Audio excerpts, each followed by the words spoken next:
सुभैया कौन है? चिट्ठी आई है। दलित बस्ती में चिट्ठी किसी की भी हो, वह हमेशा चौधरी का घर होने के नाते हमारे घर उन्हें रखकर चला जाता था। मेरे वही अति गुस्सैल नग्गर चाचा ने उस चिट्ठी को सुभैया के घर ले जाने के लिए कहने के से पहले मुझसे कहा, तनी पढ़ के देखता पढ़ सकत हवे कि ना। यह घटना सन 1957 के जाड़ों की ही है, जब मैं तीसरी कक्षा में पढ़ रहा था। मैंने धीरे धीरे पोस्ट कार्ड पर लिखी आधी चिट्ठी पढ़ दी। यह पहला अवसर था जब वे मुझसे बेहद प्रसन्न होकर मेरा हाथ पकड़े स्वयं सुभैया के घर की तरफ चल पड़े। रास्ते में जो भी मिलता उससे वे बोल पड़ते, हाय अब चिट्ठिया पढ़ ही लेत हो। सुभैया हमारी रास बस्ती में रहने वाले जलंधर नामक बूढ़े दलित की जवान बेटी थी। बड़ी सुंदर थी। कुछ माह पूर्व उसका गौना विश्राम नामक एक ऐसे युवक के साथ हुआ जो कलकत्ता के सियादल स्टेशन के आसपास घोड़े की तरह खींचने वाला ठेला रिक्शा खींचता था। इस ठेले को बंगाल में टाना रिक्शा कहते थे। वे इधर से उधर टाना रिक्शा में यात्रियों को बैठाकर दौड़ते हुए गंतव्य स्थल पर पहुंचाया करता था। विश्राम गांव के कुछ अन्य मजदूरों के साथ कलकत्ता के श्याम बाजार नामक मोहल्ले में किराए की एक बाड़ी में रहते थे, जिसे वे लोग बासा भी कहते थे। वहीं से वह चिट्ठी आई थी। नग्गर चाचा ने चिट्ठी सौंपते हुए सुभगिया के पिता जलंधर से मेरी तरफ इशारा करते हुए कहा, यही से पढ़वाए लिया, ई पढ़ी लेला। यह कहकर नग्गर चाचा चले गए। इसके बाद थोड़ा सा कुचाती हुई सुभैया मुझसे अलग ले जाकर धीरे से बोली, ओहर चली के चिट्ठिया पढ़े तब बाबू। उसकी झोपड़ी के पिछवाड़े एक बड़ा नीम का पेड़ तथा उससे सटी घनी बसवार थी। वहीं वह मुझे ले गई और चिट्ठी पढ़ने को कहा। उसके नाम से यह आई पहली चिट्ठी पूरी पढ़ी जाने के बाद उसके लिए एक दुखांत मेरे लिए एक आपदा सिद्ध हुई। गनीमत थी कि यह दुखांत आपदा कुछ घंटों तक ही सीमित रही, अन्यथा कुछ अनहोनी भी हो सकती थी। हुआ यह कि वह चिट्ठी कलकत्ते से आने वाली किसी भी अन्य चिट्ठी की तरह एक ऐसे वाक्य से शुरू होकर अन्य समाचारों के साथ समाप्त हुई थी। पारंपरिक शब्दावली में चिट्ठी की पहली पंक्ति थी, श्री सोस्ती सर उपमा जोग खत लिखा विश्राम राम, हलदार बाबू की बाड़ी, श्याम बाजार, कलकत्ता से। इस चिट्ठी में हालचाल अच्छा बताने के अलावा आवश्यकता की चीज़ों की चाहत के बारे में लिखवाकर बैरन चिट्ठी भेजने और आने वाले जेठ के महीने में गांव वापस आकर सुभगिया को कलकत्ता ले जाने आदि की बात लिखी हुई थी। किंतु चिट्ठी की अंतिम दो पंक्तियां सुनते ही सुभगिया पर कहर टूट पड़ा। अब वह चिल्ला चिल्ला कर रोने लगी। मैं बिल्कुल डर गया। उसके रोने का सुनकर बूढ़े जलंधर बिटिया बिटिया कहते हुए दौड़ पड़े। वहां भीड़ जमा हो गई। मैं कुछ ना बता पा रहा था, ना रोने के अलावा कुछ। सुभगिया कई औरतें मेरे हाथ में चिट्ठी देखकर ताना मारने लगी। हाय बड़का पढ़वैता भयल हव, ना जाने का पढ़े देला। रोए रोए के बेहाल हो गई। मेरे हाथ से वो चिट्ठी छीनकर जलंधर ब्राह्मणों के टोले की तरफ दौड़े ताकि कोई चिट्ठी को ठीक से पढ़कर सुना दे। वास्तव में यह हुआ था कि नई नई शादी हुई थी।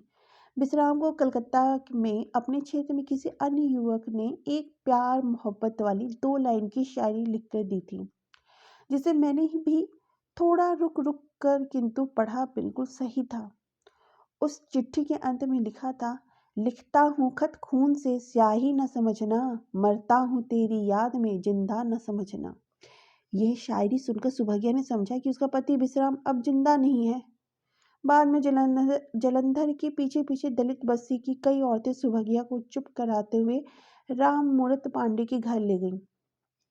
पांडे ने हंसते हुए सबको समझाया, शायरी में छिपे मर्म का रहस्य खोला, तब जाकर मामला शांत हुआ। अन्यथा सुभगिया के साथ कोई अनहोनी अवश्य हो जाती और मैं एक सिद्धहस्त अपशगुन के अलावा कुछ और न बन पाता। सन 1957 का ये वर्ष भारत के लिए 2 महत्वपूर्ण घटनाओं के चलते बहुत चर्चा में था। पहली घटना भारत का दूसरा आम चुनाव था तथा दूसरी थी सन 1857 के गदर की 100वीं वर्षगांठ, जिस समय आम चुनाव की सरगर्मियों तेज से हो रही थी। उस समय बड़े कड़ाके का जाड़ा पड़ रहा था। हमारे घर के मुख्य दरवाजे के सामने एक बहुत बड़ा नीम तथा उसके करीब 40 फीट की दूरी पर एक छोटा सा बरगद का पेड़ था। नीम के पेड़ के नीचे जाड़ों में प्रतिदिन चैला जलाकर कौड़ा तापा जाता था। गांव के पास के जंगल से रोज पलास के हरे पेड़ों की डालियां काटकर उन्हें टांगा से चीरकर चैला बनाया जाता था। पलास का ओदा कच्चा चैला बड़ी तेजी से जलता था तथा जलते समय उसमें से पतले लाशा के रूप में एक तरल पदार्थ पिघलने लगता, जो आग में घी की तरह काम करता था। पलास की जलने की प्रक्रिया को देखकर दलित बच्चे एक पंक्ति का एक गाना बार बार गाते रहते थे, जिस प्रकार था, ओदा काचा जरे परासा, ओदा काचा जरे परासा। इस कौड़े के चारों तरफ गोल चक्कर में मेरे पिता के सारे भाई, दलित बस्ती के अनेक लोग बैठकर आग तापते थे। यहीं घंटों गांजा का दौर चलता रहता था। वहाँ मेरी पुरानी नौकरी रस्सी की गांठ जला जला कर गांजे की चिलम में भरना भी जारी रहती थी। रात का खाने के बाद गांव के करीब दर्जन भर ब्राह्मण रोज हमारे घर के सामने उस जलते हुए कौड़े के चारों तरफ बैठ जाते। वे चुनाव पर चर्चा शुरू कर देते। हमारे क्षेत्र के तमाम ब्राह्मण उस समय की 2 बैलों की जोड़ी चुनाव चिन्ह वाली कांग्रेस पार्टी के कट्टर समर्थक थे। हमारे गांव के ब्राह्मण भी कांग्रेस के ही समर्थक थे।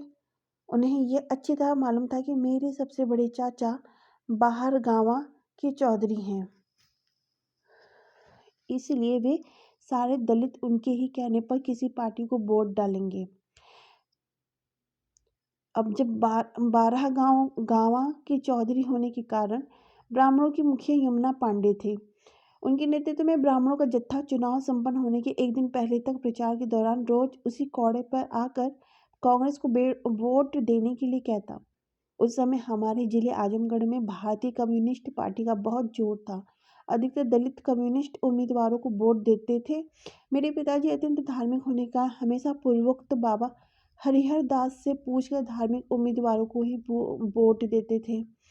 मुन्ना चाचा जवाहरलाल नेहरू के भक्त थे और वे कांग्रेस को तथा घर के अन्य लोग प्रजा सोशलिस्ट पार्टी को वोट देते, जिसका सबसे बड़ा कारण यह था कि उसके उम्मीदवार का चुनाव चिन्ह झोपड़ी था। गांव के दलित अधिकतर झोपड़ियों में ही रहते थे, इसलिए उन्हें इससे अपनत्व की अनुभूति होती थी।